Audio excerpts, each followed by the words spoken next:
Price the Lord. கர்த்தருடைய பிள்ளைகள் எல்லாரும் எப்படி இருக்கீங்க? எல்லாரும் நல்லா இருக்கிறீங்களா? கர்த்தர் இன்னைக்கு கொடுக்கிற வேத வசனத்தின் தலைப்பு, பிரசங்கத்தின் தலைப்பு என்ன அப்படின்னா, நம்முடைய ஆவிக்குரிய ஜீவியங்கள்ல வளர முடியாதபடிக்கு அடிக்கடி வீழ்ச்சி, அடிக்கடி போராட்டங்கள், இந்த மாதிரிப்பட்ட காரியங்கள் ஏன் வருகிறது, எதனால் வருகிறது, அதுல இருந்து விடுதலை பெறுவது எப்படிங்கிற காரியங்கள் இந்த நாட்கள் நம்மளோடு கர்த்தர் பேச போகிறார். அதுல கர்த்தர் இந்த நாட்கள்ல தெளிவா பேச போகிறார். அநேக காரியங்களை கொண்டு பேச போகிறார். அதுல முதலாவது, நம்ம எந்த காரியத்துல நம்ம பரிசுத்தத்துல வளர முடியல, எந்த காரியத்துல நம்ம வீழ்ச்சி அடைந்து போகிறோம். அநேகர் சொல்லுகிற காரியம் என்னன்னா, நான் பரிசுத்தமா வாழணும்னு நினைக்கிறேன், ஏசப்பாக்காக வைராக்கியமா வாழணும்னு நினைக்கிறேன், ஆனா என்னால வாழ முடியல, ஏதாவது ஒரு குறைகள் என்னிடத்துல வந்துருது, ஏதாவது ஒரு பாவங்கள் வந்துருது, என்னால ஆவிக்குரிய ஜீவியத்துல வளரவே முடிய மாட்டேங்குது அப்படின்னு கேட்கிறவர்களுக்கு இந்த நாட்களில் கர்த்தர் ஏன் வளர முடியவில்லை என்று வார்த்தை கொடுக்கிறார். இதுல ஃபர்ஸ்ட், ஒன்றாவது, சில நபர்களை விட்டு தேவன் விலக சொல்லும் பொழுது நாம் விலக வேண்டும். அது யாராக இருந்தாலும் சரி, அது எப்பேற்பட்ட நபராக இருந்தாலும் சரி, விலக சொல்லும் போது நம்மளிடத்தில் உணர்த்துவார். பல ஊழியக்காரர்களை கொண்டு நம்மளிடத்தில் பேசுவார். நம்மளுக்கு நெருக்கமான நபர்களை வைத்து நம்மளிடத்தில் பேசுவார். இவர்களை விட்டு விலகுங்க, இவர்களை விட்டு நீங்க இவங்கள்ட்ட ஐக்கியம் வைக்காதீங்க என்று சொல்லி பேசும் பொழுது உடனடியாக நாம் கீழ்ப்படிய வேண்டும். அதுக்கு எக்ஸாம்பிள் 2 தீமோத்தேயு 3ஆம் அதிகாரம் 1ஆம் வசனத்திலிருந்து 5ஆம் வசனம் வரைக்கும், 1-5 வரைக்கும் நம்ம இந்த நாட்கள் பார்க்க போகிறோம். 2 தீமோத்தேயு 3ஆம் அதிகாரம் 1-5 வரை நான் வாசிக்கிறேன். முதலாவது, மேலும் கடைசி நாட்களில் கொடிய காலங்கள் வரும் என்று அறிவாயாக. அப்போ இந்த கடைசி நாட்கள், நம்ம இப்ப இருக்கிறது கடைசி நாட்கள். இந்த நாட்கள் கொடிய காலங்கள் வரும். கொடிய காலங்களில மனிதர்கள் எப்படிப்பட்டவர்களா இருப்பார்கள், அந்த மனிதர்களை விட்டு நம்மளை ஆண்டவர் விலக சொல்லுகிறார். எந்தெந்த மனிதர்கள், நான் இன்னைக்கு சொல்றேன், 2 தீமோத்தேயு 3ஆம் அதிகாரம் 1-5ஆம் வசனம் வரைக்கும், அதுல எந்தெந்த நபர்களை விட்டு நாம் விலக வேண்டும் என்கிற அண்டர்லைன் பண்ணி வச்சு, நீங்க அந்த நபர்களோட ஐக்கியமா இருக்கிறீர்களா, அப்படிப்பட்ட நபர்களோடு நீங்க உறவாடி கொண்டிருக்கிறீர்களா என்பதை ஆராய்ந்து பாருங்கள். 2வது வசனம், எப்படி எனில் மனுஷர் தற்பிரியர் கூட நம்ம ஐக்கிய வச்சிருக்குமா, பணப்பிரியர், வீம்புக்காரர், அகந்தை உள்ளவர்கள், தூசிக்கிறவர்கள், தாய் தகப்பன்மாருக்கு கீழ்ப்படியாதவர்கள், நன்றி அறியாதவர்கள், பரிசுத்தம் இல்லாதவர்கள், சுவாவ அன்பில்லாதவர்கள், இணங்காதவர்கள், அவதூறு செய்கிறவர்கள், இச்சையடக்கம் இல்லாதவர்கள், கொடுமை உள்ளவர்கள், நல்லோரை பகைக்கிறவர்கள், துரோகிகள், துடிகரம் உள்ளவர்கள், இருமாப்புள்ளவர்கள், தேவ பிரியராயிராமல் சுகபோக பிரியர், தேவ பக்தியின் வேஷத்தை தரித்து அதை மறுதலிக்கிறவர்களாயும் இருப்பார்கள். இப்படிப்பட்டவர்களை நீ விட்டு விலகு என்று கர்த்தர் சொல்லுகிறார். இதுல கொடுக்கப்பட்டிருக்கிற காரியங்கள், இந்த கடைசி நாட்கள்ல மனிதர்கள் இப்படி இருப்பாங்களாம். பண ஆசை, தாய் தகப்பன்மாருக்கு கீழ்ப்படியாதவர்கள், நிறைய கொடுக்கப்பட்டிருக்கு. பாத்தீங்களா, நீங்க அதை வாசிக்கும் போது இந்த மாதிரிப்பட்ட நபர்கள் நம்ம கூட இருக்கக்கூடாது, நம்ம கூட ஐக்கியத்துல இருக்கக்கூடாது. நம்ம அந்த மாதிரிப்பட்ட நபர்களுக்கு நம்ம ஆண்டவரை பத்தி சொல்லணும். கீழ்ப்படியாத பட்சத்தில் அவர்களை விட்டு நாம் விலகி வர வேண்டும். அவர்களை விட்டு விலகு என்று வேதவசனம் சொல்லுகிறது. அதனால அதை விட்டு நம்ம என்ன செஞ்சிடணும், விலகி நாம காத்து கொள்ள வேண்டும். முதலாவது கர்த்தர் சொல்லுகிறது, இப்படிப்பட்ட நபர்கள் உண்மையில நான் ஒண்ணு சொல்லட்டா, பரிசுத்தத்தோட தான் சேரும். என்னைக்காவது இருளும் ஒளியும் இணைஞ்சிருந்து நீங்க பார்த்திருக்கிறீங்களா? பார்க்கவே முடியாது. ஒளிக்கும் இருளுக்கும் ஐக்கியம் இருக்கவே இருக்காது. பகல் வெளிச்சமா இருக்கும், இருளா இருக்கும். நம்ம எப்போதுமே இருளுக்குள்ளானவர்கள் அல்ல, நாம் வெளிச்சத்தின் பிள்ளைகளா இருக்கிறோம். அதனால நம்ம எப்போதுமே வெளிச்சத்தின் பிள்ளைகளா இருக்க வேண்டும். கர்த்தருடைய பிள்ளைகளே, நமக்கு இருளிலும் நம்ம வெளிச்சமாய் உதிக்க வேண்டும்.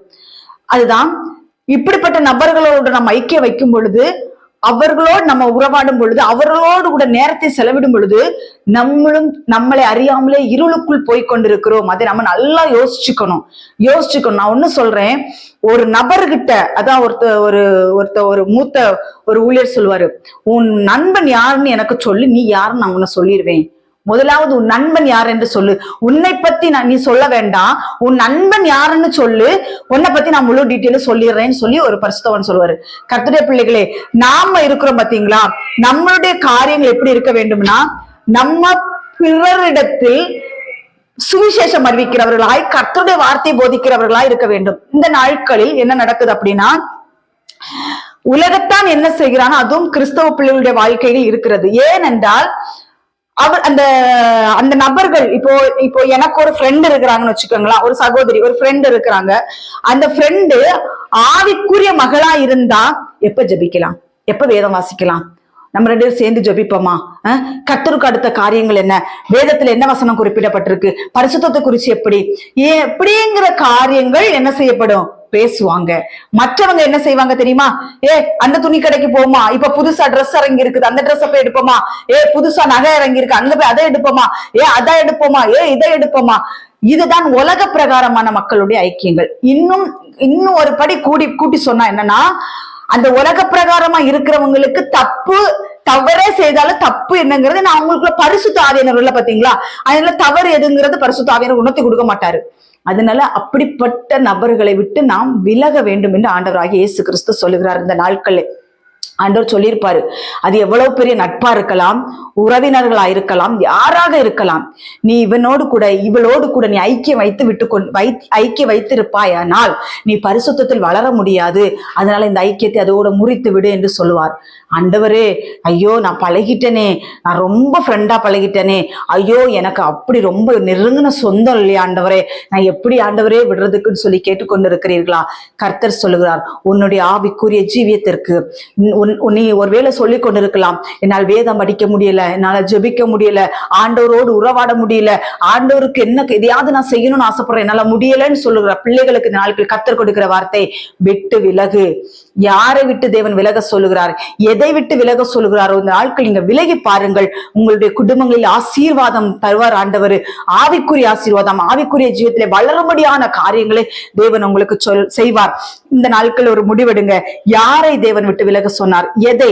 ஒருவேளை மொபைலாக இருக்கலாம், நபராக இருக்கலாம், ஒருவேளை ஒரு வீடாக இருக்கலாம். ஒரு வீட்டில் இருக்கும்போது ஆசீர்வாதங்கள் இல்லாமல் இருக்கலாம், அந்த வீடை மாறுன்னு சொல்லுவாரு, அந்த வீடை வித்துருன்னு சொல்லுவார், நம்ம கீழ்ப்படிய மாட்டோம். ஐயோ அழகா இருக்குதே, அது ஒரு இச்சையான ஒரு வீடா இருக்குதே, அது எப்படின்னா ஒரு கர்த்தர் சொன்னதுக்கு பிறகு கீழ்ப்படியலன்னா ஒரு இச்சைதான். ஏசு கிறிஸ்து சொல்லுகிறார், அந்த சராசரங்களை படைத்த கர்த்தர் சொல்லுகிறார், இதை விட்டு விட்டு வா என்று சொன்னால் முடியாது. நம்ம அதுக்கு பிறகு பார்க்க போகிறோம். அதற்கெல்லாம் கீழ்ப்படிந்த பரிசுத்தவான்கள் பரிசுத்தவாட்டிகள் எல்லாம் பைபிள்ல இருக்கிறாங்க. விட்டுட்டு வானா வந்துடணும், அவ்வளவுதான். அதுக்கப்புறம் ஏன் ஆண்டவரே, எதுக்கு ஆண்டவரே, பீலேமா போல ரெண்டாவது ஒரு வாட்டி போய் கேட்கிறவர்களா நம்ம இருக்கக்கூடாது. நீ எவ்வளவு பெரிய கோடி ரூபாயை கொடுத்து நீ அந்த வீடை கட்டி இருந்தாலும் சரிதான், விட்டுட்டு போனா போயிடணும்.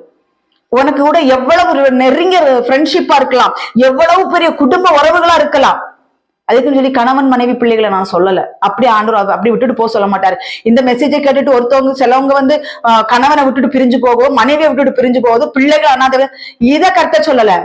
மற்ற மாதிரி ஐக்கியங்களை ஆண்டவர் சொல்லுகிறார். உலக பிரகாரமா யாருக்குள்ள ஐக்கியம் வச்சு கொண்டு இருக்கிறீர்கள், கர்த்தர் பார்த்து கொண்டு அவர்களை விட்டு நீ யாராக இருந்தாலும், அது யாராக இருந்தாலும் அவர்களை விட்டு நீங்கள் விலகும் பொழுது நீங்கள் பரிசுத்தத்தில் வளர முடியும் அப்படி என்று வேதவசனம் சொல்லுகிறது.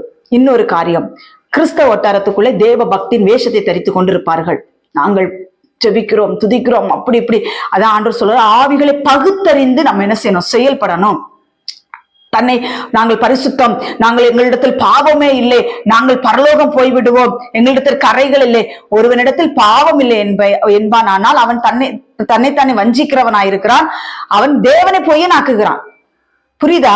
அதனால நான் என்ன சொல்றேன் அப்படின்னா, நம்ம இந்த பூமியில வாழ்ற வரைக்கும் நம்ம இடத்தில் பாவங்கள் உண்டு, தூசி மாதிரி பாவங்கள். நம்ம அந்தந்த நாட்கள்ல நைட்டு தூங்க போறப்ப அந்த பாவங்களை அறிக்கை செய்து, ஆண்டவரே இந்த நாளுக்கு நான் இந்த பாவம் செஞ்சுட்டப்பா, என்ன மன்னிங்க அப்படிங்கிற காரியங்கள் நம்ம ஒப்புரவாய் கொண்டு நாம் நித்திரை கடந்து செல்ல வேண்டும். அதனால கர்த்தருடைய பிள்ளைகளே, தேவ பக்தியின் வேஷத்தை தரித்து கொண்டு வருவார்கள்.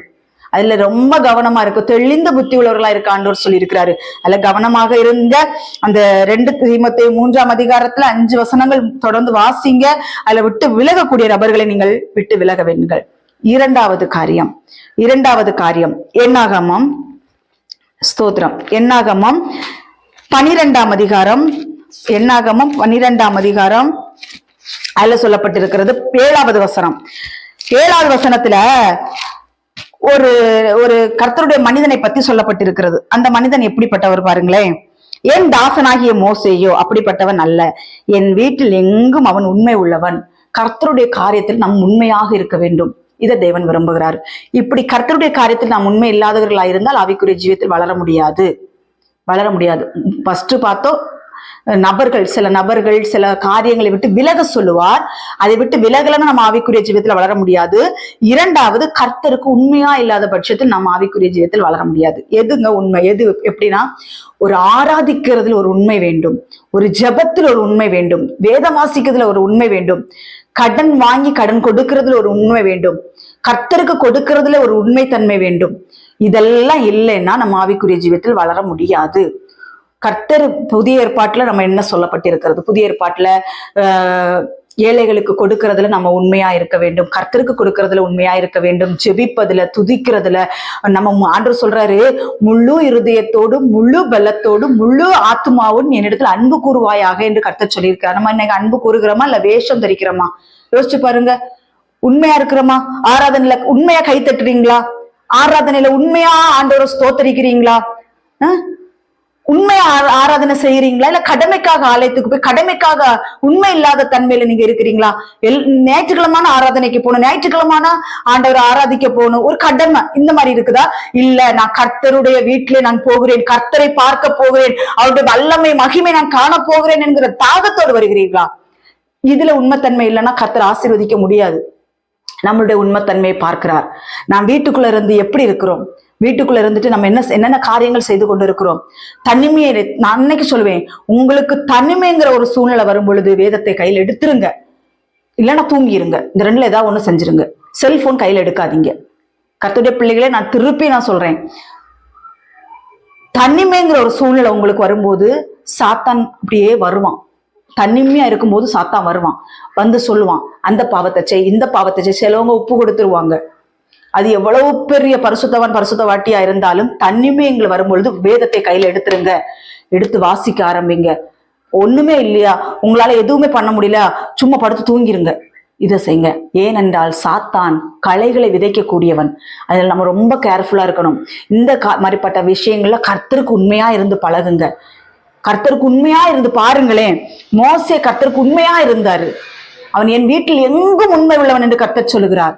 கர்த்தரை இரண்டாவது விரும்புகிற காரியம், நம்மிடத்தில் உண்மை இருக்க வேண்டும் என்று தேவனாகிய கர்த்தர் விரும்புகிறார்.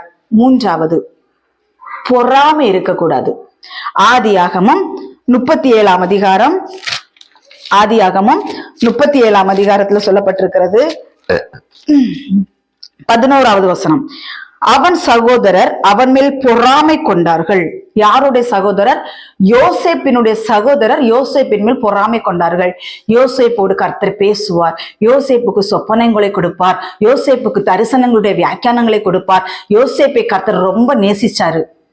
ஏனென்றால் இதுல ஒரு காரியத்தை நீங்க பார்க்கணும். யோசேப்பு தேவனுக்கு ரொம்ப பிரியமா நடந்து கொண்டாரு. விட்டு விலக வேண்டிய காரியங்களை விட்டு விலகினாரு, கர்த்தரை தேடுறதுல கவனம் செலுத்தினாரு. எல்லா காரியத்திலும் உண்மையா இருந்த யோசேப்பும் என்ன செஞ்சாரு அப்படின்னா, கர்த்தருக்கு பக்தி வைராக்கியமா இருக்கும் பொழுது பொறாமை, யோசேப்பினுடைய சகோதரர்கள் யோசேப்பின் மேல் பொறாமை கொண்டார்கள் என்று பொறாமை எலும்புருக்கி நீதிமொழிகளை சொல்லப்பட்டிருக்கிறது. பொறாமையா என்றால் எலும்புருக்கி, அது ஒரு எலும்புருக்கி நோய். கேள்விப்பட்டிருக்கும்ல எலும்புருக்கி நோய். அந்த எலும்புருக்கி நோய் நமக்கு வரக்கூடாதுன்னா பொறாமைப்படாதவர்களா இருக்க வேண்டும். பொறாமைப்படாதவர்களா இருக்க வேண்டும். ஒருத்தவங்க ஒரு நல்ல துணி வாங்கிட்டா ஒரு பொறாமை, ஒருத்தவங்க ஒரு கார் வாங்கிட்டா பொறாமை, ஒருத்தவங்க ஆவிக்குரிய ஜீவியத்துல வளர்ந்து நல்ல வேதம் வாசிச்சு நல்ல தரிசனங்கள் நல்ல கர்த்தருக்காக வைராக்கியமா எழும்பும் பொழுது பொறாமை. எப்படி யோசேப்பை கொண்டு குழியில தள்ளி விட்டாங்களோ அதே போல பொறாமை கொண்டு இந்த நாட்கள் கர்த்தருக்காக பக்தி வைராக்கியமா எழும்பி வருகிற பிள்ளைகளை பொறாமை நாவிகள் கொண்ட மனிதர்கள் அவர்களை குழிக்குள் தூக்கி கொண்டு போடுறதுக்காக இந்த நாட்கள் பிரயாசப்படுகிறார்கள். அநேகரை குழிக்குள் தூக்கி போட்டு விட்டார்கள். சபைகளில் நடக்கிற காரியங்கள் இது. பொறாமையோ வென்றால் எலும்புருக்கி. இந்த பொறாமை குணம் நம்மளிடத்துல இருக்கக்கூடாது. யோசேப்பை நான் இன்றைக்கும் சொல்லுவேன், இந்த பொறாமைங்கிற எலும்புரிக்கு என்ன செய்யும் அப்படின்னா, அந்த பொறாமை பிடித்த மனிதர்கள் என்ன செய்வாங்கன்னா, இவங்களை தூக்கி நம்ம குழிக்குள்ள போட்டு விட்டுட்டா குழியோட குழியா நாசமாய் போயிடுவார்கள் என்று சிலர் எண்ணுகிறார்கள். அல்லவே அல்ல. நான் இன்றைக்கும் சொல்லுவேன், கர்த்தருடைய பிள்ளைகள், ஆவிக்குரிய ஜீவத்தில் வளர்கிற பிள்ளைகள், கர்த்தருக்காக என் ஜீவனையும் கொடுப்பேன் என்று எழும்பி வருகிற பிள்ளைகளை பொறாமைங்கிற எலும்புரிக்கு அவர்களை பாதிக்குமானால், அவர்களை குழிக்குள் போடுமானால், குழிக்குள் இருந்தும் தூக்கி ராஜாவாக சிங்காசனத்தில் அமர வைக்கிறதுக்கு என் தேவன் நல்லவராயிருக்கிறார். ஆமா, அதே யோசேப்பை தூக்கி கொண்டு எங்க வச்சார் ஆண்டவரு? ராஜாவாக அபிஷேகம் பண்ணப்பட்டு வச்சாரு. இந்த நாட்கள் நான் சொல்லுகிறேன், ஒருவனும் யோசேப்புடைய அனுமதி இல்லாமல் கையவோ காலவோ அசைக்க கூடாது என்கிற ஒரு மேன்மையான ஸ்தானத்திலே கர்த்தராகி ஆண்டவர் வச்சிருந்தாரு. அதனால கர்த்தருடைய பிள்ளைகளை நான் சொல்லுகிற காரியம் என்னென்றால், நீங்கள் இந்த நாட்களில் எச்சரிப்பாய் கர்த்தர் சொல்லுகிற வார்த்தை, ஸ்தோத்திரம், இந்த நாட்களில் யோசேப்பை போல உங்கள் மேல் பொறாமை கொள்கிறார்களா? யோசேப்பு மேல் பொறாமை கொண்டார்கள், அவனுடைய சகோதரர்கள் யோசேப்பின் மேல் பொறாமை கொண்டார்கள். இந்த நாட்களிலே நீங்க வருத்தப்படாதீங்க. நான் சர்ச்சில் கீபோர்டு வாசிக்கிறேன், என்னை கீபோர்டு வாசிக்க விட மாட்டேங்கிறாங்க. சர்ச்சில் நான் கொஞ்சம் பைபிள் படிக்கிறேன் சிஸ்டர், என்னை பைபிள் படிக்க விட மாட்டேங்கிறாங்க. நான் சர்ச்சில் கொஞ்சம் நல்ல பிரசங்கம் பண்ணலான் இருக்கிறேன், என்னை எதுக்குமே தகுதி இல்லைன்னு ஒதுக்கி வைக்கிறாங்க அப்படின்னு சொல்லி வருத்தப்படாதீங்க. உங்களை கர்த்தர் ஒரு நாள் ராஜாவாக அபிஷேகம் பண்ண போகிறார். அந்த நாட்களில் உங்க அனுமதி இல்லாம ஒருத்தனு கையும் கால அசைக்க முடியாதபடிக்கு ஒரு சூழ்நிலை வருகிறது. அதனால இந்த அற்பமான காரியங்களை குறித்து நீங்க பயப்படாதீங்க, சோர்ந்து போகாதீங்க. உங்கள் மேல் பொறாமை கொள்ளுகிற மனிதர்கள் ஒரு நாள் உங்களை பார்க்கும் பொழுது ஸ்தோத்திரம் என்று சொல்ல ஆண்டவர் கிருபை செய்வாராக. ஆதியாகமம் 37:11 சொல்லப்பட்டிருக்கிறபடி பொறாமை நம்ம படக்கூடாது. நம்மளும் பொறாமை யார் மேலே படக்கூடாது. அவங்க என்ன காரியங்கள் செய்தாலும் பொறாமைப்படுகிறது நம்ம ஆவிக்குரிய ஜீவியத்துல வளர செய்யாது. அது ஒரு எலும்புரிக்கின் இதுல சொல்லப்பட்டிருக்கிறபடி எந்த காரியத்திலையும் நம்ம பொறாமை படக்கூடாது. இன்னொரு விஷயம், 2 ராஜாக்கள் 5ஆம் அதிகாரம் 2 ராஜாக்கள் 5ஆம் அதிகாரத்துல சொல்லப்பட்டிருக்கிறது பெருமை. அடுத்த ஆவிக்குரிய ஜீவத்துக்கு தடையா இருக்கிறது பெருமை. அந்த பெருமை யாரு பட்டானா நாகமான் பட்டாரு. பெருமை அது எப்படி சொல்றது, அந்த வேலைக்காரி சொல்றா, நீங்க எலியாட்ட போய் நீங்க அந்த தீர்க்கதரிசி இடத்துல போங்க சுகமாகுவீங்கன்னு சொல்லும் பொழுது தீர்க்கதரிசி இந்த நாகமானுக்கு என்ன ஆசை, எலியா அவனை பலவீனப்பட்ட அந்த சரீரத்துல கைய வச்சு தடவி சொஸ்தப்படுத்துவாருங்கிற ஒரு ஆசை இருந்துச்சு. ஆனா அங்க என்ன நடந்துச்சுன்னா, எலியா என்ன பண்ணாரு அப்படின்னா, எலிசா அவர் என்ன பண்ணாரு அப்படின்னா, போய் தண்ணில போய் முங்கிட்டு போ, 7 நேரம் முங்கிட்டு போன்னு சொன்னோன்னா நாகமானுக்கு கோவம் வந்துருச்சு. பெருமை அங்க இருக்குது, நான் பெரிய ஆளு, நான் அப்படிப்பட்டவன் இப்படிப்பட்டவன், என்ன போய் ஜலத்துல போய் முங்க சொல்றானே, என்ன நான் என்ன தடவி சுகத்தை கொடுப்பாருலாம் நினைச்சிட்டு நான் வந்தேன், இப்ப போய் தண்ணீர போய் முங்க சொல்றானேன்னு சொல்லி அவனுக்கு கோவம் திரும்பி போறான். அப்ப அவனுக்குள் எந்த அளவுக்கு பெருமை ஆட்கொண்டு வைத்திருக்கிறத நீங்க யோசிச்சு பாருங்களேன். இந்த நாட்களிலும் அப்படித்தான். எனக்கு இந்த மெசேஜ் எடுக்கும் பொழுது இன்னைக்கு காலையில எனக்கு கொடுத்த வார்த்தை வேற, ஏகப்பட்ட வார்த்தைகள் கர்த்தர் கொடுத்து கொண்டே இருக்கிறாரு. இந்த நாட்கள் காலையில கர்த்தர் கொடுத்த வார்த்தை இது. அப்ப என்ற ஆண்டவர் இந்த பெருமையை குறித்து என்ற கர்த்தர் சொல்லும் பொழுது, கர்த்தருடைய பிள்ளைகளே, இந்த நாட்களில் நீங்க நல்லா யோசிச்சு பாருங்க. சாதாரண ஒரு ஆடை அணிந்து, சாதாரண ஒரு ஏழை கோலமாய் சாதாரண ஒரு ஆடை அணிந்து ரோட்ல போய் நம்ம ஒரு ஊழியத்தை செய்தால் மதிப்பு கிடையாது. கர்த்தருடைய பிள்ளைகளே மதிக்க மாட்டேங்கிறாங்க. நம்ம மதிக்க வேண்டாம். நான் மதிப்புக்காக நான் சொல்லவில்லை. கர்த்தருடைய வார்த்தைகளை கொடுக்கிற நல்ல ஒரு லக்ஸரி கார்ல போய் இறங்கி டோரை திறந்து விடுறதுக்கு ஒரு ஆளு, அப்படியே ஒரு வீர நட போட்டு வந்தாத்தான் ஊழியக்காரன். பெருமை இது தேவனுக்கு பிரியமில்லாத செயல். அந்த நாகமான் இதே மாதிரிதான் ஒரு பெருமை நாவி அவனிடத்தில் கிரியை செய்தது. இந்த நாட்கள் அப்படித்தான் அந்த நிறைய இடங்கள் நடக்குது. கர்த்தருடைய பிள்ளைகளே, இப்ப நான் என்ன சொல்றேன் அப்படின்னா, ஆராதனைகள் நடந்து கொண்டிருக்கிறது. விசுவாச பிள்ளைகள் ஊழியக்காரர்கள் ஆராதிக்கிறார்கள், கர்த்தரை ஆராதிக்கிறார்கள். ஆனால் இந்த செய்தி கொடுக்கிறவர்கள் ஒருத்தர் வருவாங்க பாருங்க, அதெல்லாம் முடிஞ்சு பாடல் ஆராதனை எல்லாம் ஸ்தோத்திர ஆராதனைகள் எல்லாம் முடிஞ்சு அப்படி ஒரு ராஜ நடையா உள்ள வருது. ஆண்டவர் சொன்னாரா, இப்படி வர சொன்னாரா? அந்த ஆராதனையில கலந்துகிட்டு அவங்களுக்கு எல்லாம் என்ன அதே மாதிரிதான். இதெல்லாம் ஒரு பெருமை அறிகுறி. இதெல்லாம் மாறணும். அதுக்காக தான் ஆண்டவர் இந்த நாட்கள் சொல்றார். விசுவாசிகள் எல்லாம் கையை தட்டி தேவனை ஆராதிப்பாங்க. பலிபீடத்துல இருக்கிற ஊழியக்காரர்கள் கைத்தட்ட மாட்டாங்க, ஆண்டவர் ஆராதிக்க மாட்டாங்க. அவங்க அது ஒரு ஸ்டைல், அது ஒரு மாடலிங். இதெல்லாம் ஒரு பெருமையின் ஆவிகள். இந்த பெருமை குடிக்கொண்டிருக்கிறது இவர்களிடத்துல எல்லாம். கர்த்தர் சொல்லுகிறார், முழு மனதோடு முழு பலத்தோடு முழு ஆத்துமாவோடு நீ இடத்துல அன்பு கூறு. ஏன் சபையில் கை தட்டக்கூடாத ஊழியக்காரங்க? சபையில் விசுவாசிகள் எழுப்பி நிற்கிற நேரத்துல ஊழியக்காரர்கள் எழுப்பி நிற்க கூடாதா? விசுவாசிகள் ஆராதிக்கிற நேரத்துல ஊழியக்காரர்கள் வாய் திறந்து ஆராதிக்க கூடாது. வசனம் இருக்குதா கேக்குறேன். ஆராதிக்க வேண்டும். கர்த்தருக்காய் நாம் எல்லாமே மனிதர்கள். நாம வானத்துல இருந்து பொத்து ஒண்ணுக்கில உள்ளல. நம்ம எல்லாருமே கர்த்தரை ஆராதிக்க கடமைப்பட்டு இருக்கிறோம். நம்ம செய்யற பார்த்துதான் விசுவாசிகள் செய்வார். இந்த நாட்களில் விசுவாசிகள் ஆவியில நிரம்பி வழிவார்கள். ஆனால் ஊழியக்காரர்கள் இதை தள்ளி அவங்களுக்கு எதுவுமே தெரியாது. இன்றைக்கு சொல்றேன், இதெல்லாமே ஒரு பெருமையின் காரியங்கள். இப்படி இருக்கக்கூடாது. அங்கே நாகமான் இந்த மாதிரிப்பட்ட காரியங்களில் அவன் இருந்தான். அதுக்கு பிறகு நாகமான் வேலைக்காரன் அவர் ஒரு பெரிய காரியத்தை சொன்னா நீங்க செஞ்சிருப்பீங்கல்ல, ஜலத்துல முங்குங்க சரி ஆயிரும்னு சொல்லி எலிசா சொல்றாரு, நீங்க போய் தண்ணியில மூழ்கி எந்திரிச்சு வாங்கன்னு சொல்லும்போ நாகமான் தன்னுடைய பெருமையை இறக்கி வைத்து விட்டு போய் தண்ணீரில் மூழ்கி எழும்பும் பொழுது சிறு பிள்ளையின் மாமிசம் போல் அவனுடைய மாமிசம் நாகமானின் மாமிசம் மாறினது என்று வேதவசனம் சொல்கிறது. இந்த நாட்களில் உங்களுடைய பெருமை என்கிற அந்த போர்வை கலத்தி போட்டு விடுங்கள். இதுதான் தேவ பக்தியின் வேஷம். இதுதான் தேவ பக்தியின் வேஷம்.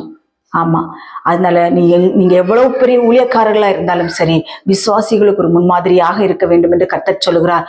இந்த நம்மளுடைய அடிச்சுவடுகளை பின்பற்றி வருகிற விசுவாசிகள் கர்த்தருக்காக பக்தி வைராக்கியமாக அவர்களும் ஊழியக்காரர்களாக எழும்பும் பொழுது நம்மளுடைய கிரியைகளை அவர்கள் பார்ப்பார்கள். புரியுதா? மனமேட்டின்மை உள்ளவனா இருக்கக்கூடாது. சக விசுவாசிகளை போல ஊழியக்காரர்களாகி நாம் இருக்க வேண்டும். சக விசுவாசிகளை போ நான் இருக்க நம்மளை தூக்கி தலையில வைக்க கூடாது. ஊழியக்காரங்கன்னா என்ன அப்படின்னா, ஊழியக்காரங்கன்னா வேலைக்காரங்கன்னு அர்த்தம். புரியுதா? இந்த நாட்கள் லக்ஸுரி கார்ல வந்தா தான் ஊழியக்காரன். சைக்கிள்லயோ பைக்லயோ நடந்தோ போறவன் ஊழியக்காரன் கிடையாது. அவனெல்லாம் பார்த்தா ஒரு அற்பமா நினைக்கிறது. இதெல்லாம் தேவனுக்கு பிரியம் இல்லை. கார்ல கூலிங் கிளாஸ் போட்டு அப்படியே ஜம்முன்னு இறங்கி லிப்டிக் போட்டு நல்லா மாடலிங்கா வந்தா தான் ஊழியக்காரங்களா கேக்குறேன்? அதெல்லாம் தேவ பக்தியின் வேஷம். அதெல்லாம் பெருமையின் ஆவிகள். கர்த்தருடைய பிள்ளைகளை நான் இன்னைக்கு நாட்களில் சொல்லுகிறேன், ஒருவருடைய வார்த்தை அவனை நீதிமான் என்று தீர்க்கும். ஒருவனுடைய வார்த்தை, ஒருவனுடைய செய்கை அவனை குற்றவாளி என்று தீர்க்கும். இந்த நாட்கள் நான் சொல்லுகிற வார்த்தை, இந்த ஊழியக்காரர்கள் விசுவாசிகள் மத்தியிலே இந்த பெருமை என்கிறது ஆவிக்குரிய ஜீவியத்திலே வளர விடாது. ஒருவர் நல்லா இருக்கும் பொழுது அவர்களை நீங்கள் இன்னும் ஆசீர்வதிக்க வேண்டும். ஆண்டவர் அவர்களை இன்னும் ஆவிக்குரிய ஜீவியத்துல உயர்த்த வேண்டும். நான் அந்த உலக பிரகாரமான 10 வீடு, காரு, பங்களா இதை நான் பேசல. நான் சொல்லுகிறேன், ஆவிக்குரிய ஜீவியத்திலே ஒருத்தங்க வளர்ந்து வரும் பொழுது அவர்களை என்கரேஜ் பண்ணி தட்டி தூக்கி விடுங்க. அவங்க ஆண்டவருக்காக பக்தி வைராக்கியமாய் பிரகாசிக்கிற சுடர்களாய் எழும்பி வருவார்கள். அவர்களை யோசேப்பை குழிக்குள் தூக்கி போட்டது போல பொறாமை நிமித்தமாய் குழிக்குள் தூக்கி போடாதபடிக்கு எச்சரிக்கையாயிருங்கள் என்று ஆண்டவராகிய இயேசு கிறிஸ்து சொல்லுகிறார். நாகமான் அந்த பெருமையை எடுத்து போட்டதுக்கு பிறகுதான் அவனுடைய மாமிசம் சிறு பிள்ளையினுடைய மாமிசம் போல் மாறினதென்று ஆண்டவர் சொல்லுகிறார். அடுத்ததாக ஐந்தாவது கர்த்தருக்கு எல்லா காரியத்திலும் கீழ்ப்படிய வேண்டும்.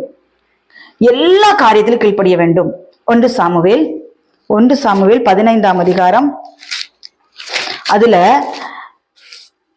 சவுல்ட்ட சாமுவேல் சொல்லுவாரு, நீ அங்க உள்ள எல்லாத்தையுமே நீ முறியடித்து விட்டு வா, எதையுமே கொள்ளையிட்டுட்டு வான்னு சொல்ல மாட்டாரு. முறியடித்து விட்டு வான்னு சொல்லும்போது சவுல் கொஞ்சம் இந்த ஒரு இறக்க சுபாவம் போலப்பட்ட இது மாதிரி ஆடு மாடுகள்லாம் பிடிச்சிட்டு வந்துருவாரு. புரியுதா? ஆடு மாடுகள்லாம் பிடிச்சிட்டு வரும்போதுதான் சாமுவேல் சொல்லுவாரு. 1 சாமுவேல் 15:22. அதற்கு சாமுவேல், கர்த்தருடைய சத்தத்துக்கு கீழ்ப்படுகிறதை பார்க்கலும் சர்வாங்க தகனங்களும் பலிகளும் கர்த்தருக்கு பிரியமா இருக்குமோ?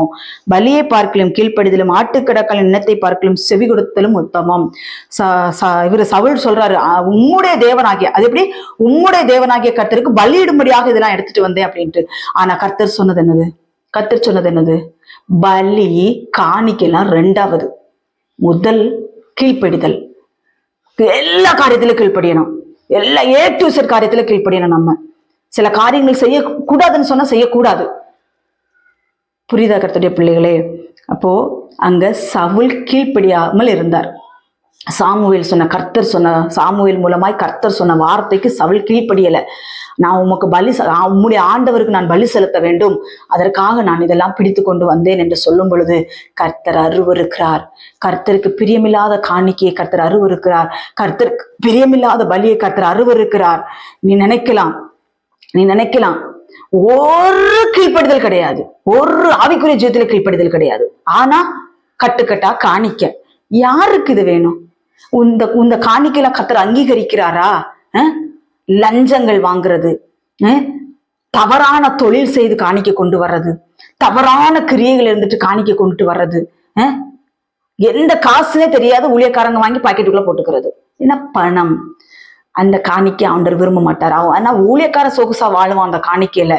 ஆண்டவர் அந்த காணிக்கை ஏற்றுக்கொள்ள மாட்டார். வீணான காணிக்கை. ஏசாயால எழுதப்பட்டிருக்கிறது, உன் காணிக்கை, உன் வீண் காணிக்கை எனக்கு வேண்டாம், நீ கீழ்ப்படி, என்னுடைய வார்த்தைகளுக்கு நீ கீழ்ப்படி, எல்லா காரியத்திலும் கீழ்ப்படி, எல்லா காரியத்திலும் கீழ்ப்படிய வேண்டும். சில நண்பர்கள்ட்ட பேசக்கூடாதுன்னா பேசக்கூடாது, கீழ்ப்படி கீழ்ப்படி.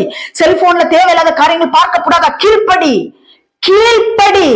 கீழ்ப்படியிலிருந்து நம்ம மேல் படிக்கு வர முடியும். இந்த கீழ்ப்படியிலிருந்து மேல் படிக்கு வரும் பொழுது ஆசீர்வாதமாக இருக்கும். இந்த கீழ்ப்படியாம சிலவங்க மேல் படிக்க வந்துருவாங்க. கடற்கடன்னு ஏறி வரும்போது பொத்துன்னு மறுபடியும் கீழ்ப்படிக்கு போகணும். இந்த நான் சொல்றேன், கீழ்ப்படியும் பொழுது கீழ்ப்படியிலிருந்தே ஆண்டவர் மேற்படிக்கு நம்மளை கொண்டுட்டு வருவார். கீழ்ப்படுகிறதுக்கு கர்த்தர் இந்த நாட்களில் சொல்லுவார். எந்த காரியத்திலும் நம் தேவனாகிய கர்த்தருக்கு கீழ்ப்படியணும். நிறைய ஆட்கள் கீழ்ப்படியாமல் இருந்திருக்கிறாங்க. தாவீது கீழ்ப்படியாம இருந்திருக்கிறாரு, சிம்சோன் கீழ்ப்படியாம இருந்திருக்கிறாரு, ஆதாம் ஏவாள் கீழ்ப்படியாம இருந்திருக்காங்க. பைபிள் நிறைய சப்ஜெக்ட் சொல்லுது. அன்னாள் சப்பீரால் கீழ்ப்படியாம இருந்திருக்கிறாங்க. கர்த்தர் சொல்லுகிறார், கீழ்ப்படிதல் தான் தேவனுக்கு பிரியம். சவுல் கீழ்ப்படியாம இருந்திருக்கிறாரு. அப்போ அந்த இது ஒரு வார்த்தை எனக்கு உணர்த்தப்படுகிறது. இந்த பேதுரு இருக்கிறார் தெரியுமா? பேதுரு வல்ல பக்தி வைராக்கியமா வெளிவேஷத்துக்கு காமிச்சாரு. உமக்காக நான் மறிக்க வேணாலும் வருவேன்னு சொன்னாரு. ஆனால் அந்த கெஸ்தமனே தோட்டத்திலே ஜெபிக்க ஆண்டவர் சொல்லிட்டு போகிறாரு. அந்த ஜெபிக்கு கீழ்ப்படியல. இந்த நாட்கள் அநேகரை கர்த்தர் ஜெபம் பண்ணு, தேசத்துக்காக ஜெபம் பண்ணு, இவங்களுக்காக அவங்களுக்காக ஜெபம் பண்ணா கொஞ்ச நேரம் இருந்துகிட்டு ஆண்டவர் அப்புறமேட்டு ஜெபம் பண்ணுக்கிறேன்னா அந்த ஜெபம் வீணா போயிடும். கர்த்தர் சொல்லுகிறப்ப ஜெபிக்கணும், கர்த்தர் சொல்லுகிறப்ப வேதத்தை வாசிக்கணும். அப்ப கர்த்தர் நம்மளோட பேசுவார். அங்கே பேதுருவை ஜெபம் பண்ண சொல்லும் போது பேதுரு நல்லா கொரட்டை விட்டு தூங்கிக்கிட்டு இயேசுவை பிடிக்க வராருன்னு அவருக்கு ஒரு பக்தி வைராக்கியம். ஏசு மேல கைய போடுறேன், காதை வாங்கி விட்டுறாரு. இந்த பக்தி வைராக்கியத்தெல்லாம் ஆண்டவர் விரும்ப மாட்டாரு. கீழ்ப்படி. ஏசு முதல்ல ஜெபிக்க சொன்னார், அப்ப நீ ஜெபிச்சிருக்கணும். ஜெபிக்காம உன்னுடைய பக்தி வைராக்கியம் வீண். இல்ல, கர்த்தர் சொல்லுகிற வார்த்தை என்னன்னா, எந்த காரியத்திலும் கீழ்ப்படி. சவுலை போல கீழ்ப்படியாமல் நம்ம இருக்கக்கூடாது. கர்த்தருடைய பிள்ளைகளே, சில காரியங்கள் வேண்டாம் என்றால் ஆண்டவரே உமக்காக நான் இதை ஒதுக்குகிறேன். எனக்கு கர்த்தர் சொன்ன சில சாட்சிகளை நான் உங்களுக்கு சொல்ல. என்னை புடமிட்டார், என்னை மாற்றின தேவன் உங்களை மாற்ற வல்லவராக இருக்கிறார். உங்களுக்கு உணர்த்துவார், உங்களோட நம்ம உடனே கீழ்ப்படியணும். இப்ப என்ன என்கிட்ட பேசினார், ரட்சிக்கப்பட்ட புதுசுல எல்லாம் என்ன சொன்னாரு, இப்ப என்ன அநேகர் கேட்கறது, ஏன் ஒயிட் அண்ட் ஒயிட் தான் போடணுமா, கலர் ட்ரெஸ் போடக்கூடாதானா? அது அவங்கவுங்க விருப்பம், புரியுதா?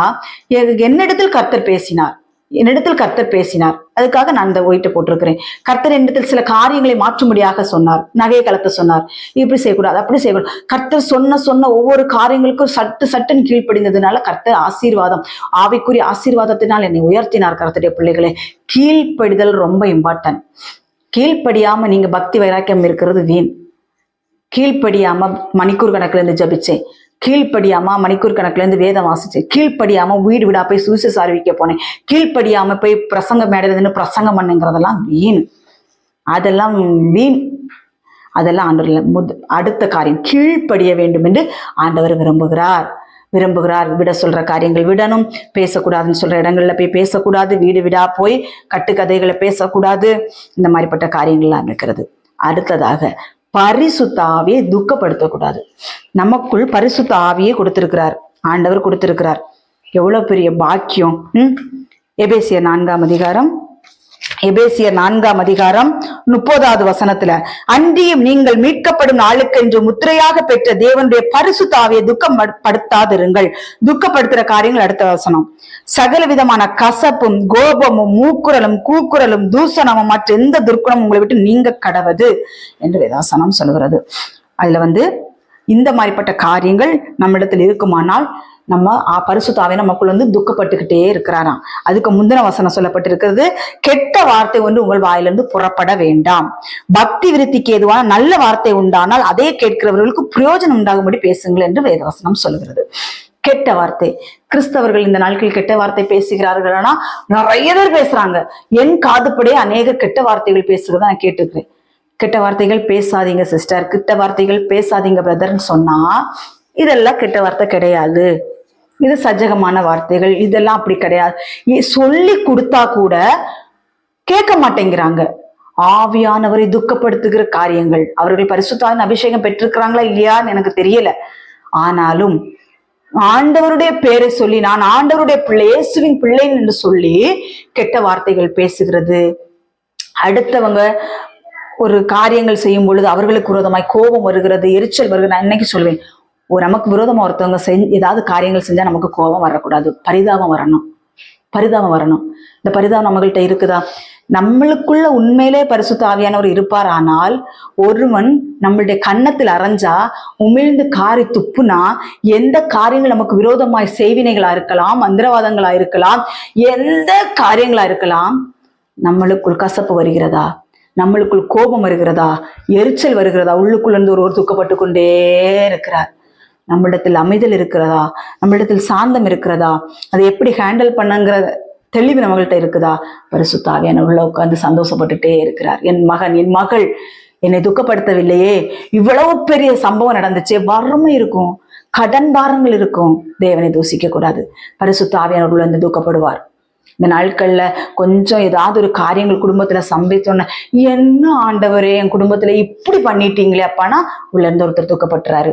எப்பா, இதையும் நீங்க எனக்கு கொடுத்தது ஏதோ எனக்கு ஒரு சிக்ஷையை கொடுத்துருக்கிறீங்கப்பா, ஏதோ ஒரு காரியத்தில் நான் மீறுதல் பண்ணிருக்கப்பா, என்ன மன்னிச்சிருங்கப்பா, இனி நான் இப்படி செய்ய மாட்டேன்ப்பான்னு நீங்க சொல்லி பாருங்க. உள்ள இருந்து பரிசுத்த ஆவியானவர் மகிழ்ந்து களி கூறுவார். என் பிள்ளை என்னை தூசிக்கவில்லை.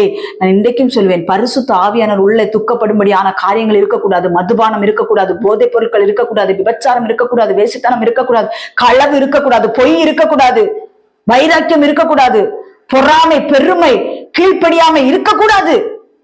இதெல்லாம் இருக்குமானால் பரிசுத்த ஆவியானவர் உள்ள உட்கார்ந்து துக்கப்பட்டுட்டே இருக்கிறாரு.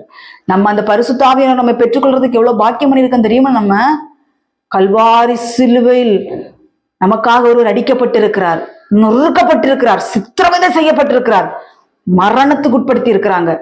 அவர் மரணத்தை ஜெயமாக விழுங்கின தேவன் மரணத்துல ஊற்றி அவர் 3ஆம் நாள் உயிரோடு இருந்து தேற்றரவாளனை நான் உங்களுக்கு அனுப்புகிறேன் என்று சொல்லி தேற்றரவாளனை நமக்கு அனுப்பி இருக்கிறார். நம்ம தேற்றுகிறவர் ஒருவர் நம்ம கூட இருக்கிறாரு. நீங்க நான் கவலைப்படணும்? ஏன் கவலைப்படணும்? நிந்தனையான வார்த்தைகள் வருதா? கவலையே படாதீங்க, சந்தோஷமா ஹாப்பி, வெரி வெரி ஹாப்பியா இருங்க. ஏன்னா நமக்குள் இருக்கிறவர், அண்ட சராசரங்களை படைத்தவர் நமக்குள் இருக்கிறார். அதனால பரிசுத்த ஆவி நம்ம ஒருபோதும் துக்கப்படுத்தவே செஞ்சிடாதீங்க. தயவு செஞ்சு சொல்றேன், நீங்க எந்த பாவம் உங்களுக்கு மன்னிக்கப்படும். வேதவசனம் சொல்லுகிறது, மனுஷகுமாரனுக்கு விரோதமா செய்யற பாவங்கள் கூட மன்னிக்கப்படும், பரிசுத்த ஆவிக்கு விரோதமா செய்யற பாவங்கள் மன்னிக்கப்படாது. அந்த பரிசுத்த ஆவி நமக்குள் துக்கப்படுவார் என்றால், பரிசுத்த ஆவியானவரை நாம் துக்கப்படுத்தி கொண்டே இருப்போமானால் அந்த பாவம் மன்னிக்கப்படாது என்று வேதவசனம் சொல்லுகிறது. அதனால இந்த நாட்களில் கவனமாயிருங்க. அதுக்கு அடுத்தது, நாம் எப்பொழுதும் பரிசுத்தமா இருக்க வேண்டுமா? எப்பொழுதும் பரிசுத்தமா இருக்க வேண்டியமா? 1 தெசலோனிக்கேயர் 4ஆம் அதிகாரம் 3வது வசனம், நீங்கள் பரிசுத்தம் உள்ளவர்கள் ஆக வேண்டும் என்பது தேவனுடைய சித்தமாய் இருக்கிறது. நம் பரிசுத்தமாக வேண்டுதான் பிதாவுடைய சித்தமா இருக்கிறதா. நம்ம ஒவ்வொரு நாளும் நம்மளுடைய ஆவிக்குரிய ஜீவித்தை ஆராய்ந்து பார்க்க வேண்டும். நம்ம பொய் பேசி இருக்கிறோமா? இந்த நாட்கள்ல கிறிஸ்தவர்களுடைய வாழ்க்கையில சரமாரியா எதெடுத்தாலும் பொய் பேசுறோமா? இந்த காரியத்தை நம்ம ஆராயணும்.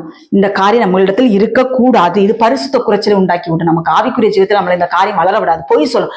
பிசாசானவன் பொய்க்கு பிதாவா இருக்கிறான் என்று அவன் சொந்தத்திலிருந்து எடுத்து பேசுகிறான். அவன் பொய்யே தான் பேசுவான், அவனுக்கு உண்மையை பேசவே தெரியாது. இந்த கர்த்தருடைய பிள்ளைகளே, ஆவிக்குரிய ஜீவியத்தில் நாம் வளர்றதுக்கு அடுத்த தடை பொய். இந்த பொய் நம்ம கிட்ட இருக்கக்கூடாது. களவு இருக்கக்கூடாது. இந்த களவும் பொய்யும் நம்மள என்ன செய்யாது? ஆவிக்குரிய ஜீவியத்துல வளர விடாது. களவுனா ஒரு இடத்துல ஒரு பொருளை எடுத்துட்டு வர்றது களவு. அது மட்டும் இல்லை. இன்னும் அநேக காரியங்கள் பொய்யை குறித்து பேசி இருக்கிறது வசனம். என்ன பொய் அப்படின்னா, மற்றவர்கள்ட்ட நான் உங்களுக்காக இதை செய்வேன் சரியா அப்படின்னு சொல்லிட்டு அதை செய்யாம இருக்கிறது பாவம். கர்த்தருடைய பிள்ளைகள், இது இந்த மெசேஜ் எடுக்கும்போது அடமே இருதயத்துல ஒரு உணர்வு வருது. நான் காணிக்கை குடிச்சு போதிக்க மாட்டேன். கர்த்தருடைய பிள்ளை, எனக்கு காணிக்கை கொடுங்க. நான் இதுவரைக்கும் யார்கிட்டையும் கேட்டது கிடையாது. எனக்காக ஜெபம் பண்ணுங்க, நான் அநேகர்கிட்ட கேட்டிருக்கிறேன். எனக்கு இவ்வளவு காணிக்கை கொடுங்க, அவ்வளவு காணிக்கை கொடுங்க, நான் யார்ட்டையுமே கேட்டது கிடையாது. கர்த்தருடைய பிள்ளைகளே, இதெல்லாம் நினைக்கும் பொழுது ரொம்ப வேதனையாக இருக்கும் எனக்கு. ஒரு சகோதரர் சில பேர் அது உங்களுக்கு ஆண்டவர் எங்கள்கிட்ட காணிக்கை கொடுக்க சொன்னாரு அப்படின்னு சொல்றாங்க. கர்த்தருடைய பிள்ளைகள், நாங்க என்ன உங்கள்கிட்ட கேட்டோமா? நாங்க யாரிடத்துல காணிக்க நாங்க யார்ட்டையுமே கேட்கறது கிடையாது. நாங்க காணிக்க கொடுக்க கூடாதுன்னு நாங்க சொல்லவும் கிடையாது. எங்களுக்கு கொடுங்க நாங்க கேட்கவும் கிடையாது. அவங்கவுங்க ஆவிக்கு உணர்த்தப்பட்டபடி அவங்கவுங்க ஆண்டோடைய ஏவுதலின்படி எங்களுக்கு செய்யறாங்க. சரி, அது ஓகே. ஆனால் கொடுப்பேன் என்று சொல்லி கொட்டாமல் இருக்கிறவன் வஞ்சகன். வஞ்சகன் என்று வேதவசனம் சொல்லுகிறது. நாங்க உங்களுக்கு போன் பண்ணோமா, எங்களுக்கு காணிக்க கொடுங்க நாங்க உங்கள்கிட்ட கேட்டோமா? கர்த்தருடைய பிள்ளைகள் எப்படி சொல்றாங்க, உங்களுக்கு ஆண்டவர் கொடுக்க சொன்னாரு, காணிக்க கொடுக்க சொன்னாரு அப்படின்னு சொல்லி உங்க ஜிபே நம்பரை எங்களுக்கு சென்ட் பண்ணுங்க. எவ்வளவு பெரிய வஞ்சகர்கள், யோசிச்சு பாருங்க. நீங்க எங்களுக்கு காணிக்க தர வேண்டாம், எங்களுக்கு காணிக்க தர வேண்டாம், நீங்கள் ஆண்டவருக்கு உண்மையாக இருங்கள், ஆண்டவருக்கு உண்மையா இருங்கள். ஏன் இப்படி, எதற்காக இப்படி செய்கிறீர்கள்? இது உங்களுடைய பரிசுத்த குலைச்சலை நீங்களே உங்களை பரிசுத்த குலைச்சல் ஆக்கிக்கிறீங்க. உங்களுக்கு ஜெப ரிக்வெஸ்ட் இருக்கா? ஜெபத்துக்காக எங்களுக்கு ஃபோன் பண்ணுங்க, கண்டிப்பாக உங்களுக்கு நாங்கள் ஜெபிக்கிறோம். உங்கள்கிட்ட நாங்கள் காணிக்கையாக நாங்கள் உங்களுக்கு எதிர்பார்க்கல. உங்களுக்கு ஆவியானவர் உணர்த்துறதா இருந்தால் எங்களுக்கு தாராளமாக செய்யுங்கள், நான் அது வேண்டாம்னு சொல்லலை. ஆனாலும் இப்படி காணிக்க கொடுக்க ஆண்டவர் கொடுக்க சொன்னார், அதை நல்லா மென்ஷன் பண்ணிக்கோங்க.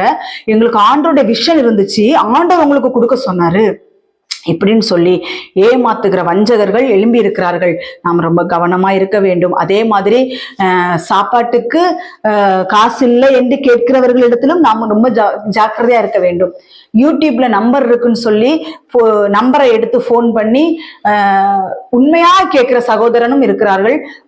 வேஷம் போட்டு எனக்கு சாப்பாட்டுக்கு வழியில ஏமாற்றக்கூடிய காரியங்கள் இருக்குது. அதனால இதுல நம்ம ரொம்ப கவனம். சாப்பாட்டுக்குலன்னு கேட்டா கொடுத்துருவாங்கங்கிற மாதிரி அவர்கள் சாப்பாட்டுக்கு தாருங்க என்று சொல்லி கேட்கிறார்கள். நமக்கு சாப்பாட்டுக்குன்னு கேட்டா நம்ம கொடுத்துட வேண்டியதுதான். ஆனாலும் தெளிந்த புத்தி உள்ளவர்களா இருந்து காரியங்களை செய்யப்பட வேண்டும் என்று வேதவசனம் சொல்கிறது. இதெல்லாமே நம்ம பரிசுத்தமாய் வாழாதபடிக்கு பரிசுத்தர் குலைச்சலாக்குகிற காரியங்கள்.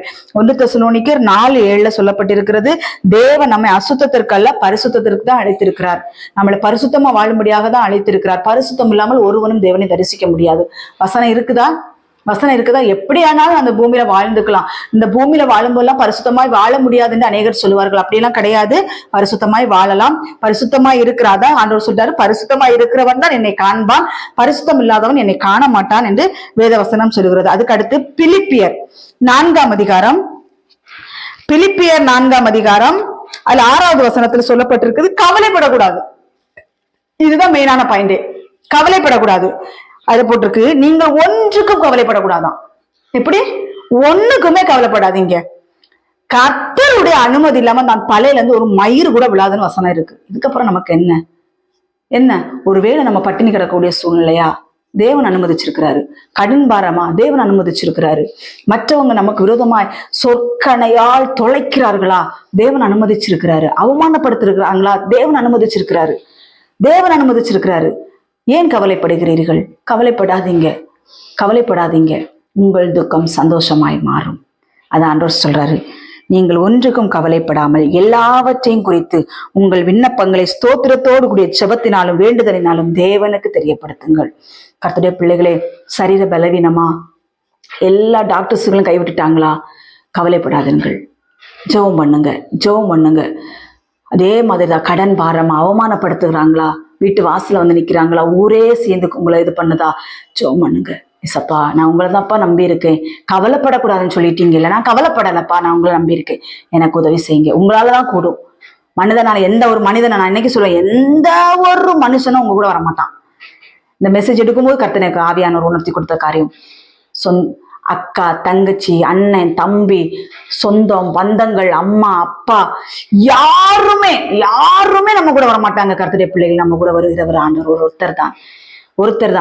ஒரு கடன் பாரம், நெருக்கம், 4 நாள் ஒருத்தவங்கள்ட்ட நீங்க காசு கேட்டு பாருங்களேன், 5வது நாள் இவளுக்கு வேற வேலையே இல்லை, இவளுக்கு இதே பொழப்பா போச்சுன்னு சொல்லி நம்மளை ஒதுக்கி விடுவார்கள். ஆனால் சர்வலோகத்தையும் படைத்த கர்த்தர், நீங்கள் ஒன்றுக்கும் கவலைப்படாமல் என்னிடத்தில் கேளுங்கள் என்று ஆண்டவர் சொல்கிறார்.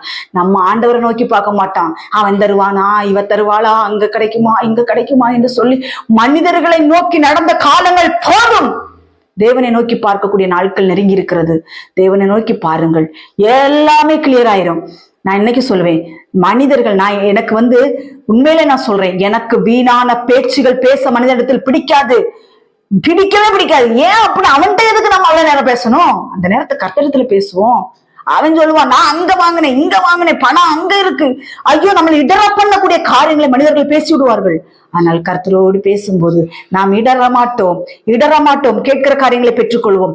இந்த நாட்களில் ஒரு முடிவெடுங்கள், மனிதர்களோட பேசுறத குறைங்க. அது எவ்வளவு பெரிய உறவாக இருக்கலாம், மனிதர்களிடத்துல பேசாதீங்கன்னு தான் நான் சொல்லுவேன். ஏதாவது 2 வார்த்தை ஜெப குறிப்புக்கோ ஒரு ஆறுதலுக்கோ 2 வார்த்தை பேசிட்டு போன வச்சிருங்க. அவன் உங்க கூட வரமாட்டான். நான் என்னைக்குன்னு சொல்லுவேன், அவன் உங்க கூட வரமாட்டான். 4 நாள் இவன் வீட்டுல பட்டினி கேட, 4 நாள் வந்து ஒரு தண்ணி தருவான். 5ஆவது நாள் சொல்லுவான், இவனுக்கு இதே வேலை, எனக்கப்பா இவனை வச்சு மேய்க்க முடியாதுன்னு சொல்லிட்டு விட்டுட்டு ஓடியே போயிடுவான். இந்த நாட்கள் நடக்குது. அதனால நம்மளுடைய தேவனாகிய கர்த்தர் தான் நம்ம கூட கடைசி வரை வருவாரு. நம்மளை ஏந்துகிறவர், தாங்குகிறவர், தப்பு வைக்கிறவர், நம்மளுடைய சோதனை காலங்களிலே நம்மளோடு கூட இருந்து சோதனைக்கு தப்பித்து கொள்ள தக்கதான போக்கை நமக்கு அருளுகிற தேவன் நம்முடைய கர்த்தராகிய ஆண்டவர். அதனால கவலைப்படக்கூடாது. எப்படி உங்க நாவுனால நீங்க அறிக்கை பண்ணணும், நான் இனி கவலைப்பட மாட்டேன், என் தேவனுடைய அனுமதி இல்லாமல் என் தலையில இருந்து ஒரு மயிறு கூட விழாது. அப்படி இருக்கும்போது நான் ஏன் கவலைப்படணும்? ஏன் உனக்கு உண்ண உடுக்க உட எல்லாம் இயேசு பார்த்துக்கொள்வார் அங்கிற தைரியத்தை நீங்க இருக்கணும். மாயக்காரர்கள் அதை எடுத்து எறிவாங்க. நம்ம ஆண்டவர் குறைவோடு நடத்த மாட்டார். ஒருவேளை குறைவுகளா இருக்கலாம், அதை நிறைவாக்குகிற தேவன் நம்மளோடு இருக்கிறார். நீங்க எப்ப கர்த்தரை நோக்கி பாருங்க, முழு மனசோட கர்த்தரை நோக்கி பாருங்க, மனதில நோக்கி பார்க்காதீங்க. அவங்க தருவாங்களா, இவங்க தருவாங்களான்னா அப்படியா, சரி அவங்க தர்ற வரைக்கும் நான் வெயிட் பண்றேன் பாரு, அவங்க தர்ற வரைக்கும் நான் வெயிட் பண்ணுவேன் பாரு. யாரும் தரமாட்டாங்க. ஏசப்பா பிள்ளைங்களே, நான் இன்னைக்கு சொல்றேன், நீங்க எல்லாம் ஏசப்பா பிள்ளைங்க, நீங்க ஏசப்பா தான் உங்களுக்கு தருவாரு. மனுஷன் தரமாட்டான், தருவேன்னு சொல்லுவான், ஏமாத்துவான். எங்களுடைய வாழ்க்கையில் நடந்திருக்கிறது. அதனால நீங்க மனிதர்களை நம்பாதீங்க, ஏசப்பாவை மட்டும் நம்புங்க. ஏசப்பா உங்கள் பலவீனங்கள், கடன் பாரங்கள், பிரச்சனைகள், போராட்டங்கள் எதுவா இருந்தாலும் தேவனை நோக்கி பாருங்க, கவலைப்படாதீங்க. ஏசப்பா உங்களுடைய கவலைகளை போக்க வல்லவராயிருக்கிறார். அதுக்கடுத்து இன்னும் ஒரு 3 காரியங்கள் இருக்கிறது. எப்பொழுதும் ஜெபம் செய்ய வேண்டும். எபேசியர் 6:18 சொல்லப்பட்டிருக்கிறது. எப்போதும் நம்ம ஜெபத்தோடு இருக்க வேண்டும். நடந்தாலும் இருந்தாலும் படுத்தாலும் எந்த காரியங்கள் நம்ம செஞ்சாலும் ஜெபம் பண்ணிக்கொண்டே இருங்க, ஜெபிச்சுட்டே இருங்க. அது உங்களோட ஆவிக்குரிய ஜீவத்தை வளர்த்தி விடும். கவலைப்பட்டீங்கன்னா ஆவிக்குரிய ஜீவன் டல்லாயிரும். சங்கீதத்திலே நீதிமொழிகள் அந்த ஒரு வசனம் கொடுக்கப்பட்டிருக்கிறது. நீங்கள் கவலைப்படுகிறதுனால உங்களை சரீர அளவோடு நீங்கள் ஒரு முழத்தை, மத்தேயுவில் எழுதப்பட்டிருக்கிறது. அதே மாதிரிதான் நீதிமொழிகள் எழுதப்பட்டிருக்கிறது. நீங்கள் கவலைப்படுகிறது உங்களுடைய இருதயத்தை அது ஒடுக்குமா பார்த்துக்கோங்க. நம்ம இருதயத்தை ஒடுக்க ஒருபோது விடக்கூடாது. கவலைகள் வரும், வேதனைகள், துக்கங்கள், பாடுகள், மரணங்கள் எல்லாமே வரும். அதனால கவலைப்படாதீர்கள். கர்த்தர் நம்மளோடு கூட இருக்கிறார், நம்மளை ஆற்றுகிற தேவன். அதே மாதிரி எப்போதும் ஜெபம் செய்யுங்க. அதுக்கு அடுத்தது மாம்ச இச்சைகளை வெறுத்து தள்ளுங்கள். ரோமர் 8:6. நான் ஒரு வசனத்தை வாசிச்சுக்கிறேன். ரோமர் 8ஆம் அதிகாரம் 6வது வசனம். அதுல சொல்லப்பட்டிருக்கிறது, மாம்ச சிந்தை மரணம், ஆவியின் சிந்தையோ ஜீவனும் சமாதானமும். எடுத்து வாசிக்கிறேன். ரோமர் 8ஆம் அதிகாரம் ஸ்தோத்திரம் 6ஆம் வசனம். ரோமர் 8:6. மாம்ச சிந்தை மரணம், ஆவியின் சிந்தை ஜீவனும் சமாதானமா. மாம்ச சிந்தை இருக்கக்கூடாது. இந்த அநேகருடைய கிறிஸ்தவ வாழ்க்கையிலே மாம்ச சிந்தை, அருவருப்பான சிந்தை, ஆபாசமான சிந்தை, அருக்களிப்பான சிந்தை, இந்த மாதிரிப்பட்ட சிந்தனைகள்லாம் கொண்டு வரானா, சினிமா பாடல்களை கேட்டோன்னு உங்க சிந்தனையில கொண்டு போடுறானா, எச்சரிக்கை. நான் இந்த சொன்ன காரியங்கள் எல்லாம் நீங்க கடைபிடிச்சு பாருங்க. இதெல்லாம் உங்களை விட்டு ஓடியே போயிடும். வராதுங்க. சினிமா பாடல் கேட்கும்போது நம்ம சிந்தனையில ஆட்கொள்ளுதா, துணிகரமா நம்ம செய்யக்கூடாது. துணிகரமா நம்ம செய்யும்போது ஆண்டவர் அடிச்சு போடுவாரு. துணிகரமா செய்யாம ரோடுகளில் போகும்பொழுது வரும்பொழுது நமக்கு பிரியமில்லாத காரியங்கள், வால் போஸ்டா இருக்கலாம், சினிமா பாடல்களா இருக்கலாம், அருவருப்பு அசிங்கங்களா இருக்கலாம். நம்ம அந்த சிந்தனைக்கு நம்மளை ஒப்பு கொடுக்காதபடிக்கு நம்ம காத்துக்கொள்ள வேண்டும். நீங்க இந்த காரியங்களை நான் முன்னாடி சொன்ன காரியங்கள் எல்லாம் நீங்க செய்யும் பொழுது இது ஆட்டோமேட்டிக்காக மாறி போயிடும். கடைசியாக ரோமர் 12:1. அதுலதான் மெயின். நமக்கு இவ்வளவு போராட்டங்கள் வர காரணம் சரீரங்களை பரிசுத்தமாய் காக்க தவறுகிறோம். நாட்கள் அநேகர் சொல்லுகிற காரியம், ஆண்டவர் இருதயத்தை பார்க்கிறார், ஆண்டவர் வெளிப்பிரகாரத்தை பார்க்கவில்லை, சரீரத்தை பார்க்கவில்லை. அதனால நீங்க எப்படி வேணாலும் ஆடைகளை அணிந்து கொண்டு ரோட்ல போகலாம் வரலாம்னு சொல்றாங்க. அப்படி கிடையாது. ரோமர் 12:1. அப்படி இருக்க சகோதரரே, நீங்கள் உங்கள் சரீரங்களை பரிசுத்தமும் தேவனுக்கு பிரியமுமான ஜீவ பலியாக ஒப்பு கொடுக்க வேண்டும் என்று தேவனுடைய இரக்கங்களை முன்னிட்டு உங்களை வேண்டிக் கொள்கிறேன். இதுவே நீங்கள் செய்யத்தக்க புத்தி உள்ள ஆராதனை என்று வேதவசனம் சொல்கிறது. கர்த்தருடைய பிள்ளைகளே, நம்முடைய சரீரங்கள் பரிசுத்தமா இருக்கணுமா? ஜீவ பலியை ஒப்பு கொடுக்க படணுமா? இந்த நாட்கள்ல எத்தனை பேர் பரிசுத்தமா சரீர பாண்டத்தை பரிசுத்தமா ஆண்டு கொள்கிறீங்க? எத்தனை பேர் ஜீவ பலிக ஆண்டவருக்கு ஒப்பு கொடுத்துட்டீங்க? கிடையவே. கிறிஸ்தவ வட்டாரத்துல 100% அருவருப்பா தான் இருக்குது. ஆடை அலங்காரங்கள் அருவருப்பா இருக்குது. ஊழியக்காரிகளும் அப்படிதான் இருக்கிறாங்க, ஊழியக்காரர்களும் அப்படிதான் இருக்கிறாங்க, விசுவாச பிள்ளைகளும் அப்படித்தானே இருக்கிறார்கள். நம்முடைய ஆடை அலங்காரம், நம்மளுடைய முடி வெட்டுற ஸ்டைல் ஒழுங்கா இருக்கணும். பெண்ணா இருந்தாலும் ஆணா இருந்தாலும் கர்த்தருக்கு பிரியமா இருக்கணும். புரியுதா? கர்த்தருக்கு பிரியமா இருக்கணும், உண்மையா இருக்கணும், கர்த்தருக்கு உண்மையா இருக்கணும். நம்மளுடைய சரீர பாண்டங்கள் உச்சம் தலை முதல் உள்ளம் கால் வரை தேவனுக்குரியது. நம்ம எப்படி இந்த சரீர பாண்டத்தை நம்ம பரிசுத்தமா காத்துக்கொள்கிறோம்? யோசிச்சு பாருங்க. அருவருப்பான ஆடை அலங்காரங்கள், பியூட்டிஷியன்க போறது, அருவருப்பு தேவனுடைய பார்வையில். கண்ணுக்கு மையிட்டு கொள்றது. கர்த்தர் சொல்லுகிறார், மயிரை பின்னுதலின் ஆளாவது, பொன்னினாலாவது, விலையேற பெற்ற முத்துக்களினாலாவது நீங்கள் உங்களை அலங்கரிக்க கூடாதுன்னு ஆண்டவர் சொல்லியிருக்கிறாரு. அதெல்லாம் இந்த வசனம் எல்லாம் எங்க போச்சு? இப்போ அந்த வசனத்தை அதற்கேற்ற மாதிரியே அவங்களுக்கு ஏற்ற மாதிரியே எடுத்துக்குவாங்க. அதனால ஆண்டவர் சொல்லுகிறார், பொன்னினாலாவது, முத்துக்களினாலாவது, விலையேற பெற்ற வஸ்திரத்தினாலாவது நம் பெண்கள் அலங்கரிக்க கூடாது. பெண்களும் ஆண்களும் எல்லாரும் தான் அலங்கரிக்க கூடாது. இந்த அலங்காரம் தேவனுடைய பார்வையில் செல்லுபடியாகாது. தேவன் சொல்கிறார், உங்கள் சரீரங்களை பரிசுத்தமாய் ஆண்டு கொள்ளுங்கள், உங்கள் சரீரங்களை தேவனுக்கு உகந்த ஜீவ பலியாய் ஒப்பு கொடுங்கள். இதுதான் நீங்க செய்யத்தக்க புத்தி உள்ள ஆராதனை என்று கர்த்தர் சொல்லுகிறார். இந்த நாட்கள் எத்தனை பேர் தேவனுக்கு உகந்த ஜீவ பலியாக நம்மளை ஒப்பு கொடுத்திருக்கிறோம்? யோசிச்சு பாருங்க. ஆடையா இருக்கலாம், மற்ற பிற காரியங்களா இருக்கலாம். எத்தனை பேர் ஜீவ பலியாக ஆண்டவருக்கு ஒப்பு கொடுத்திருக்கிறோம்? இந்த நாட்களில் கிறிஸ்தவ வட்டாரங்களிலே காணப்படுகிற ஒரே ஒரு சீர்கேடு என்னன்னா, ஆடை ஒழுங்காக உடுக்காதது. அதே மாதிரி பியூட்டி பார்லர் போய் தன்னை அலங்கரித்து மற்றவனுக்கு இச்சை உண்டாக்குகிற காரியங்கள். இதெல்லாம் இருக்குமானால் நீங்கள் செய்கிறது புத்தி உள்ள ஆராதனை இல்லை. புத்தி உள்ள ஆராதனை எப்படி என்று ரோமர் 12:1 நாம் வாசிக்கிறோம். ஜீவ பலியாய் ஒப்பு கொடுக்க யார் இந்த நாட்கள் ஒப்பு கொடுக்கிறோம்? இந்த நான் சொல்லப்பட்ட இந்த காரியங்கள் நீங்க எழுதி வச்சு ஒவ்வொரு நாளும் தியானிங்க. இந்த காரியங்கள் எது நான் விட வேண்டும் ஏசப்பா, என்னுடைய ஆவிக்குரிய ஜீவத்தில் வளர்றதுக்கு இது தடையா இருக்கு ஆண்டவரே, இதெல்லாம் என்னிடத்துல இருந்து மாற்றுங்கப்பா. கீழ்ப்படியாமல் மாற்றுங்க, கவலைப்படுகிறத மாற்றுங்க, பொய்யை மாற்றுங்க, எரிச்சலை மாற்றுங்க, பரிசுத்தாவியை துக்கப்படுத்துறத மாற்றுங்க. இப்படியா பல காரியங்கள் இருக்கிறது. இதெல்லாம் நீங்க விட்டு விலகுவீர்களானால் நிச்சயமாய் சொல்லுகிறேன், நிச்சயமாய் முடிவு உண்டு. உன் நம்பிக்கை வீண் போகாது. கண்டிப்பாய் நீ ஆவிக்குரிய ஜீவத்தில் வளர்வாய். கர்த்தர் என்ன சொல்லுகிறாரோ அதை மாத்திரம் செய்யுங்கள். கர்த்தர் என்ன பேச சொல்றாரோ அதை மட்டும் பேசுங்க. கர்த்தர் யாரு கூட ஐக்கியம் வைக்க கூடாதுன்னு சொல்றாரோ அது எவ்வளவு பெரிய நட்பா இருந்தாலும் தூக்கி கிடைச்சிருங்க. வேண்டவே வேண்டாம். சத்தியத்தை சொல்லுங்க, சத்தியத்தை விதைங்க. இது சத்தியத்தை விதைக்கக்கூடிய காலத்துக்குள்ள நம்ம வந்திருக்கிறோம். சத்தியத்தை விதைங்கள். கர்த்தராகிய இயேசு கிறிஸ்து சீக்கிரமாய் வரப்போகிறார். இன்னொரு மெசேஜில் நான் உங்களை சந்திக்கிறேன். கர்த்தர் தாமே இந்த வார்த்தைகளை ஆசீர்வதிப்பாராக. ஆமீன். ஸ்தோத்திரம். ஒரு சிறிய ஜெபம் செஞ்சுக்கிட்டா? ஸ்தோத்திரம். பரிசுத்த ஆவியானவரே, நாங்கள் நன்றியோடு ஸ்தோத்திரிக்கிறோம், துதிக்கிறோம்ப்பா. ஆண்டவரே, எங்களை பரிசுத்த குலைச்சல் ஆக்குகிற காரியங்கள் என்னென்ன என்பதை எங்களுக்கு இந்த நாட்களில் போதித்தீங்க ஏசப்பா. உங்களுக்கு நன்றி. எதை விட்டு விலக வேண்டும், கீழ்ப்படிய வேண்டும் ஆண்டவரே, எந்த காரியங்களை குறித்து எங்களுக்கு ஆண்டவரே இந்த நாட்களில் தெளிவாய் போதித்திருக்கிறீங்க ஏசப்பா. உங்களுக்கு நன்றி செலுத்துகிறோம் அப்பா. ஆண்டவரே ஸ்தோத்திரம். நான் துர்க்குணத்தில் உருவானேன், என் தாய் என்னை பாவத்தில் கற்பந்தரித்தால் என்று தாவீது ராஜா சொல்லுகிறாங்கப்பா. நாங்கள் பாவத்தில் பிறந்தவர்கள் அப்பா. ஆனால் இந்த நாட்களில் எங்களை பரிசுத்த தேவன் எங்களிடத்தில் காணப்படுகிற சீர்கேடுகள் எல்லாம் மாற்றி போட்டு தகப்பனே, உத்தமும் உண்மையுமாய் பரிசுத்தமாய் உடைய சமூகத்தை நாங்கள் காணப்படும்படியாக ஜெபிக்கிறோம் ஆண்டவரே. கர்த்தாவே ஸ்தோத்திரம். இந்த நாட்கள் கேட்ட சத்தியத்தின்படியாய் அடிமை குடும்பத்தையும் இந்த செய்தியை கேட்க அனைவரையும் கர்த்தர் ஆசீர்வதிப்பீராக, அதன்படியாக எங்களை நடத்துவீராக.